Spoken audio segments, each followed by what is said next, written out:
کہ اللہ مسبب الاسباب ہے، وہ اسباب کا پابند نہیں ہے، وہ اسباب کا محتاج نہیں ہے، اسباب اس کے محتاج ہیں۔ اگر یہ یقین ہے تو اللہ پر ایمان ہے، یہ نہیں ہے تو تمہارا ایمان اسباب پر ہے، وسائل پر ہے، ذرائع پر ہے، مادیات پر ہے، اللہ پر نہیں۔ اس وقت کہاں راستہ تھا؟ کوئی راستہ تھا؟ سمندر ہے اور ادھر سے لشکر آ گیا ہے۔ کلا ان معی ربی سیہدین۔ اب دیکھیے ایمان کہہ دینا آسان ہے، ہوا معکم اینما کنتم، جہاں کہیں بھی تم ہوتے ہو اللہ تمہارے ساتھ ہوتا ہے، لیکن اس کا یقین قائم ہو جائے تو زمین و آسمان کا فرق واقع ہو جائے۔ یہی بات ہوئی حضور کے ساتھ۔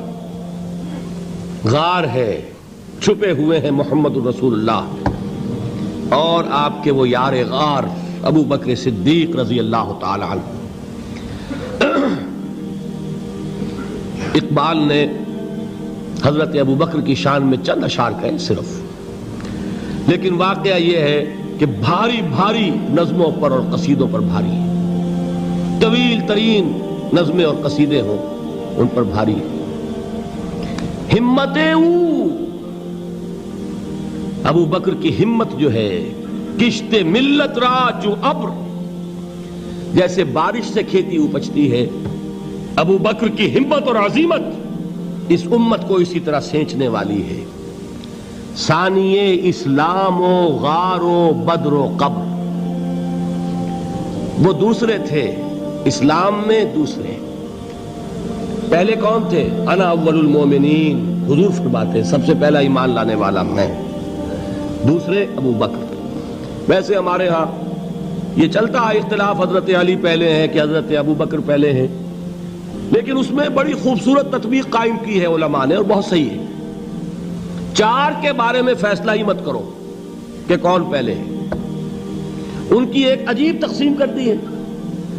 آزاد مردوں میں، بالغ مردوں میں سب سے پہلے ابو بکر، بچوں میں سب سے پہلے علی، خواتین میں سب سے پہلے خدیجہ، اور غلاموں میں سب سے پہلے زید ابن حارثہ۔ بڑی پیاری تقسیم ہے، یہ چاروں ہی پہلے ہیں، ہر ایک کے لیے اولیت ہے۔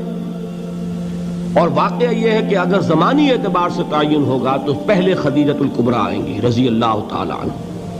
کسی اور سے بات کرنے کی نوبت بعد میں آ سکتی ہے، پہلے تو اہلیہ محترمہ سے بات ہوئی، آتے ہی پہلی وحی ہوئی ہے، ابھی تبلیغ کا حکم نہیں تھا۔ کس کو بتایا واقعہ؟ ابھی اپنی نبوت کی تبلیغ کا تو حکم ہی نہیں آیا۔ واقعہ کس کا ہے؟ وہ خدیجہ کا ہے۔ جب کہا ہے کہ خشیت علی نفسی، مجھے اپنی جان کا اندیشہ ہے، تو کیا جواب دیا خدیجہ نے رضی اللہ تعالی عنہا؟ وہ صدیقۃ الکبریٰ ہے۔ صدیقات جو ہے خواتین، ان میں چوٹی پر خدیجۃ الکبریٰ ہے رضی اللہ تعالی عنہا، اور صدیق جو مرد ہیں ان میں صدیق اکبر ہے ابو بکر صدیق رضی اللہ تعالی عنہ، لیکن صدیقات میں چوٹی پر۔ جب حضور نے فرمایا خشیت علی نفسی، کیا فرمایا؟ کیا عرض کیا؟ کیسے تسلی دی؟ نہیں نہیں، اللہ آپ کو ضائع نہیں کرے گا، آپ غریبوں کے ہمدرد ہیں، آپ مساکین کے تکالیف رفع کرنے والے ہیں، آپ بیواؤں کی سرپرستی کرتے ہیں، آپ مسافروں کی خدمت کرتے ہیں، اللہ آپ کو ضائع نہیں کرے گا۔ یہ یقین ہے اس خاتون کے اندر۔ خیر وہ ایک علیحدہ بات ہو جائے گی۔ میرے دل پر حضرت خدیجہ رضی اللہ تعالیٰ عنہ کی شخصیت کا بڑا گہرا نقش ہے، جو وہ کوئی اور ہی وقت اور موقع ہوا تو بیان ہوگا۔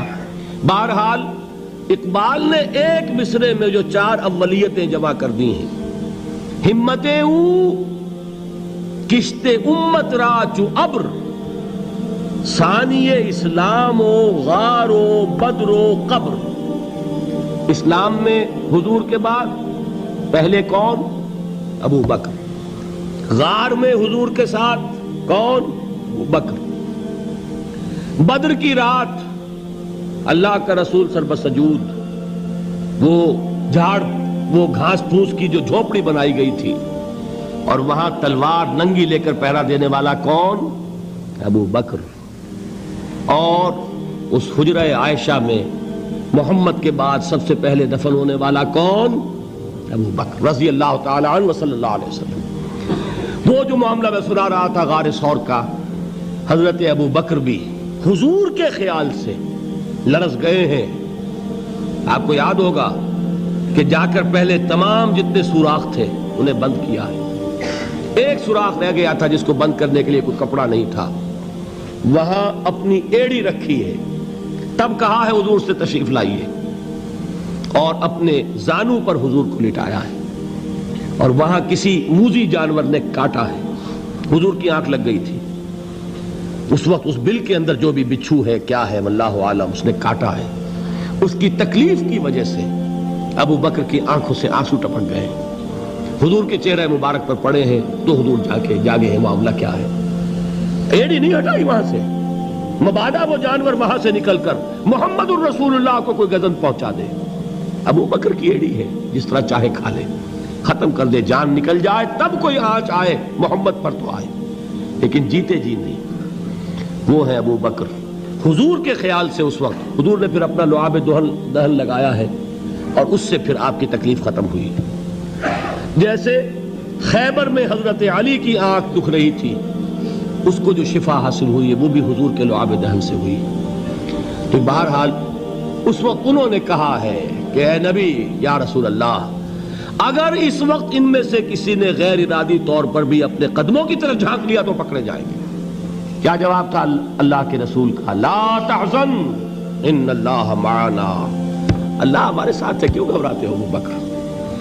یہ ہے ایمان باللہ, میرا مالک اللہ, میرا رازق اللہ, میرا محافظ اللہ, میرا مددگار اللہ, میرا پشت پناہ اللہ, میرا دوست اللہ.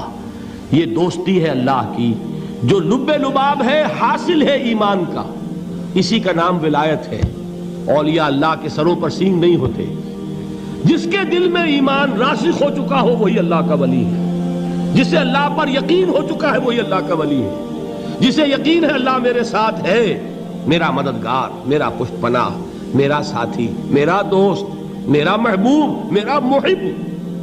اللہ اہل ایمان سے محبت کرتا ہے. واللہ یحب الصادقین. ان اللہ یحب الذین یقاتلون فی سبیلہ صفا کانہم بنیان مرصوص. اللہ محبت کرنے والا, اہل ایمان محبوب, اور اہل ایمان محبت کرنے والے اللہ محبوب. والذین آمنوا اشد حبا للہ.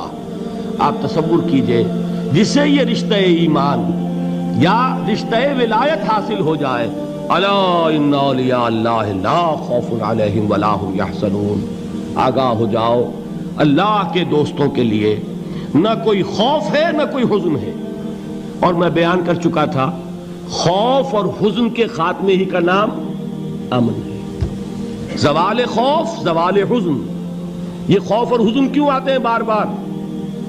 اللہ تخافوا ولا تحزنوا, دونوں آ گئے. الا ان اولیاء اللہ لا خوف علیہم ولا هم یحزنون, پھر وہی دو. وہ کیوں ہے؟ خوف ہوتا ہے کسی مستقبل کی بات کا, یہ نہ ہو جائے, وہ نہ ہو جائے, یہ نقصان نہ پہنچ جائے, یہ تکلیف نہ ہو, یہ غضب نہ آ جائے. خوف ہے مستقبل سے. حزن ہے یہ کیوں ہوا, یہ نہیں ہونا چاہیے تھا, یہ میرا فلاں چیز میرے ہاتھ سے جاتی رہی ہے, فلاں موقع نکل گیا, اب بیٹھے ہوئے ہیں اندر ہی اندر کڑ رہے ہیں, صدمہ ہے اور رنج ہے. اور جو اللہ پر ایمان رکھتا ہے وہ جانتا ہے ما اصاب من مصیبت فی الارض ولا فی انفسکم الا فی کتاب من قبل ان نبرأها ان ذلک علی اللہ یسیر لکی لا تعصوا علی ما فاتکم ولا تفرحوا بما آتاکم واللہ لا یحب کل مختال فخور. اس زمین میں یا تمہاری جانوں میں کوئی تکلیف, کوئی مصیبت نہیں آ سکتی سوائے اس کے کہ جو اللہ نے لکھ دی ہو, اس سے پہلے کہ وہ ظاہر ہو. جس کو یہ حقیقت معلوم ہو گئی اس کو یہ طرز عمل اختیار کرنا چاہیے. جو چیز چھن جائے, جاتی رہے, چھوٹ جائے, اس پر افسوس نہ کرو. کس نے چھینی؟ دوست نے. دوست کے فیصلے پر شکایت. دوستی کو بٹا لگا رہے ہو, سرے تسلیم خم ہے جو مزاج یار میں آئے. اگر دوستی ہے تو پھر تو تمہیں گردن جھکانی چاہیے کہ ہر چہ ساقی ماریخت عین الطافست, جو بھی میرا ساقی میرے پیالے میں ڈال دے اس کا کرم ہے. جو اس کی طرف سے آئے اس پر کوئی رنج نہیں, کوئی صدمہ نہیں, کوئی غم نہیں, کوئی شکایت نہیں, کوئی شکوہ نہیں. اور جو ہوگا وہ اس کے اذن کے بغیر نہیں ہوگا, اور اس کا اذن ہوگا تو یقیناً میرے لیے خیر ہی خیر ہے, چاہے وہ ناگوار شے ہو, بظاہر مجھے اچھی نہ لگ رہی ہو، میری شارٹ سائٹڈنس میں مجھے وہ نظر آ رہی ہے کہ میرے لیے بری ہے، لیکن قرآن نے کہا ہے عسیٰ ان تکرہوا شیئا وہو خیر لکم وعسیٰ ان تحبوا شیئا وہو شر لکم واللہ یعلم وانتم لا تعلمون۔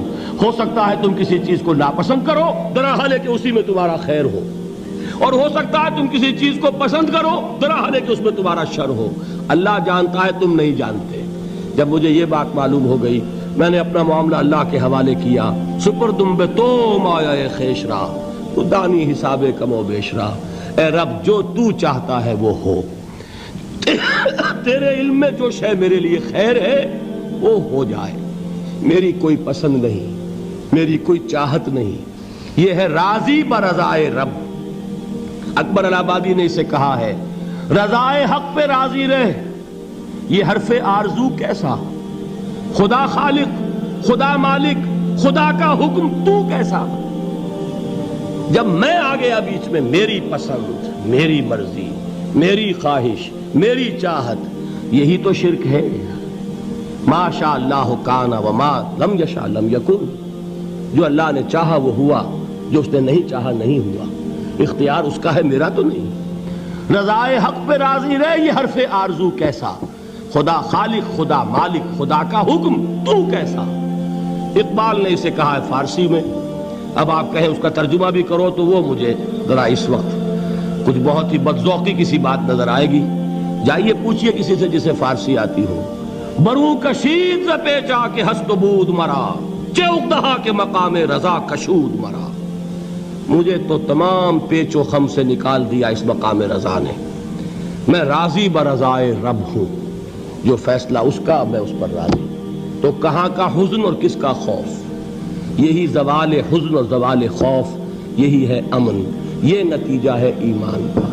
تو جان لیجئے یہ ہے لب لباب، یہ ہے حاصل ایمان کا، یہ ہے تو ایمان ہے، یہ نہیں ہے تو ایمان نہیں۔